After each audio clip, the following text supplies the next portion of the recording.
All right, guys, so we're gonna talk about conditioning, okay?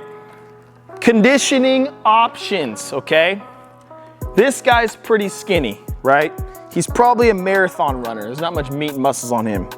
So if you don't wanna be super skinny like this guy, don't do a bunch of conditioning and long distance running. I'm just kidding. Anyways, let's talk about tactics when it comes to you being able to produce force depending on the sport that you play. So what do I mean by that? What I mean by that is, if you play a sport where you have short bursts of powerful sprints versus a distance running, right? So distance running, I'm not saying is bad.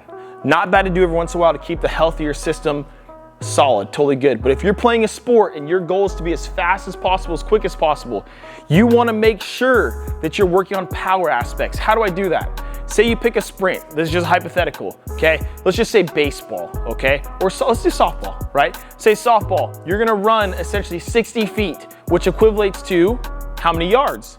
20 yards, because there's 3 feet in between every yard. So say you're out on the football field, you're a softball player, and you're running 20-yard dashes, and it takes you 3 seconds, hopefully below 3, right? If you play softball, you want below 3. If it's a 3-second sprint, okay, you're gonna wanna rest at a 1-to-10 ratio, which means, and I would probably go more so for 1-to-15, but to make the math simple, we're gonna talk about 1-to-10.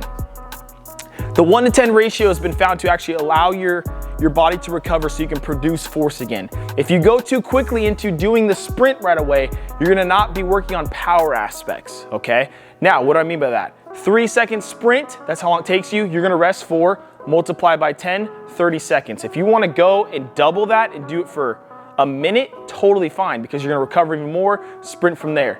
Now, if your goal is to lose weight, whatever it is, lean up, that's a great tactic to go. It also prepares you for the sport that you're gonna do. They call that HIIT training or high intensity interval training, okay? If you wanna run distance, totally fine. Nothing wrong with that. Sometimes we need to go run distance to diminish stress and so forth. But keep in mind that whatever you do to your system, it's gonna prepare your system to do that on a regular basis.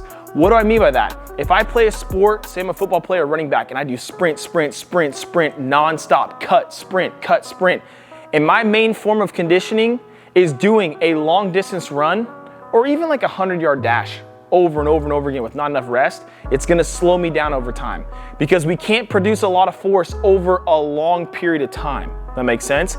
If you wanna make sure you're staying powerful, still getting the caloric challenge, carbs and fats being burned at the same time, make sure you're doing HIIT training, okay? Now, I'll get into talk about energy systems and so forth, but not in this video. I'll do it next week. Enjoy this video. I'll see you guys next week for phase 2 of the Athlete Virtual Muscular System treatment. All right, guys.